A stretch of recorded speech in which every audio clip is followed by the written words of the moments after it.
Hello दोस्तों, मेरे channel में आप लोगों का स्वागत है। आज मैं आपको कुछ कहानियाँ सुनाता हूँ, कुछ कहानियाँ और कुछ चुटकुले यानी कि कुछ जोक्स। ये कहानियाँ मैंने जो सुनी है ये ओशो से सुनी थी। मैं ओशो को काफ़ी समय से सुनता आ रहा हूँ और उनकी कहानियाँ काफ़ी मज़ेदार होती हैं, काफ़ी रोचक होती हैं। तो सबसे पहली कहानी मैं आपको सुनाता हूँ। एक बार एक कॉलेज के प्रोफेसर का ट्रांसफ़र नए कॉलेज में हुआ। उस कॉलेज में इंटरवल के समय सारे टीचर्स एक साथ बैठ के खाना खाया करते थे। खाना खाते समय ये जो नए टीचर थे, इन्होंने अपना टिफ़िन खोला और टिफ़िन खोलते ही बोले, नाक को सिकोड़ते हुए बोले, मुंह बनाते हुए बोले, भिंडी की सब्जी। तो पहला दिन था तो किसी भी टीचर ने इन पे ज़्यादा ध्यान नहीं दिया। अगले दिन दोबारा ऐसा ही हुआ। इंटरवल के समय सारे टीचर्स एक साथ स्टाफ रूम में बैठे हुए थे और अपना अपना लंच कर रहे थे।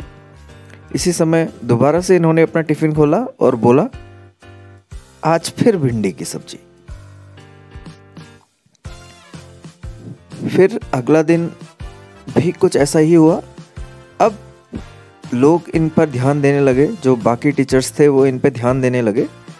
अगले दिन जब दोबारा से ऐसा ही हुआ तो प्रिंसिपल साहब से रहा नहीं गया। जो कॉलेज के प्रिंसिपल साहब थे उन्होंने पूछा इन जनाब से कि अगर आपको भिंडी की सब्ज़ी इतनी नापसंद है तो आप अपने मिसेस से कहिए कि भिंडी की सब्ज़ी ना बनाए रोज़ रोज़। तो ये जनाब बोलते हैं कि मेरी मिसेस, सर मेरी अभी शादी नहीं हुई है, मैं अपना खाना खुद बनाता हूँ। तो मैं समझता हूँ कि आप ये जोक समझ गए होंगे। ऐसा ही कुछ ओशो कहते हैं कि हमारी ज़िंदगी भी कुछ ऐसी ही है। हम दूसरों को ब्लेम करते रहते हैं अपनी ज़िंदगी के लिए, लेकिन उसके जो करता धरता है वो हम ही होते हैं। दूसरी कहानी तो नहीं है, एक जोक है। ये एक जोक है, मुल्ला नसरुद्दीन और उनकी वाइफ के बीच में बातें हो रही थी। मुल्ला नसरुद्दीन और उनकी वाइफ में हमेशा झगड़ा होता रहता था। तो मुल्ला नसरुद्दीन और उनकी वाइफ ने तय किया कि हम तलाक लेंगे। तो तलाक लेने के लिए वो गए एक वकील के पास और वकील से बोले कि हमें तलाक लेना है। दोनों की रजामंदी थी तो हर चीज़ का बंटवारा हो रहा था। लेकिन मुल्ला नसरुद्दीन और उनकी वाइफ के 3 बच्चे थे। तो वकील ने बोला कि 3 बच्चों का बंटवारा कैसे होगा।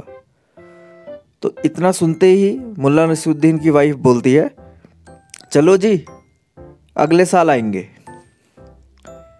तो ये जोक मैं आशा करता हूँ आप समझ गए होंगे। एक जोक और मैं आपको सुनाता हूँ। ये जोक है कि एक जनाब की शादी हो रही थी। मुल्ला नसरुद्दीन का बेटा उन जनाब को देखते हुए बोला कि ये दूल्हे हमेशा घोड़े पर ही क्यों बैठते हैं, गधे पर क्यों नहीं बैठते। तो मुल्ला नसरुद्दीन बताते हैं अपने बेटे को कि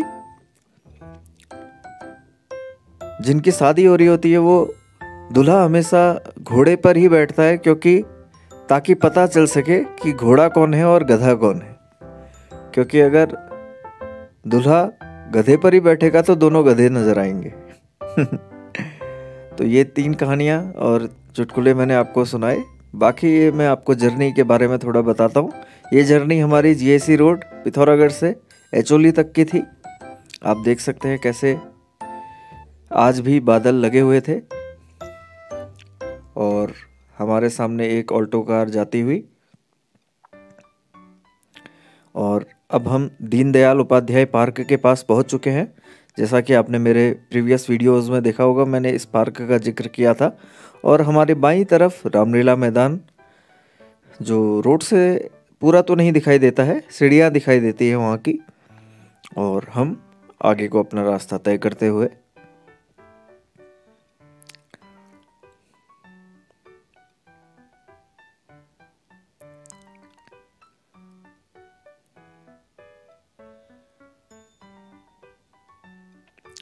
यहाँ पर से आप पिथौरागढ़ के जो जो बहुत सारे मकान हैं उनको यहाँ पर से देख सकते हैं।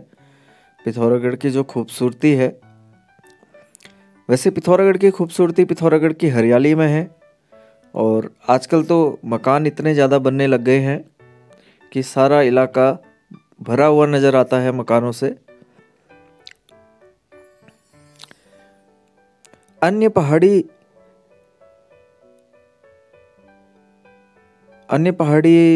शहरों के अपेक्षा पिथौरागढ़ में सड़कें अधिक चौड़ी हैं और नए रूल के अकॉर्डिंग गाड़ियां नहीं खड़ी होती हैं, तो आसानी हो जाती है ट्रैवल करने में। रोड किनारे कोई गाड़ी आपको खड़ी नज़र नहीं आएगी। जो भी गाड़ी होगी वो रोड से बाहर ही आपको दिखाई देगी या कुछ समय के लिए रोड के आसपास खड़ी रहती है। और ये हम विजडम तिराहे से आगे को जाते हुए, ये पिछले 3 दिनों से लगातार बारिश का मौसम बना हुआ है और इस बीच में बहुत सारी शादियां भी थी। आप देख सकते हैं सोनी बैंड हमारे सामने से गुजरा और यहाँ पे वेंकट हॉल है और यहाँ से हम राइट जाएंगे एचोली की ओर।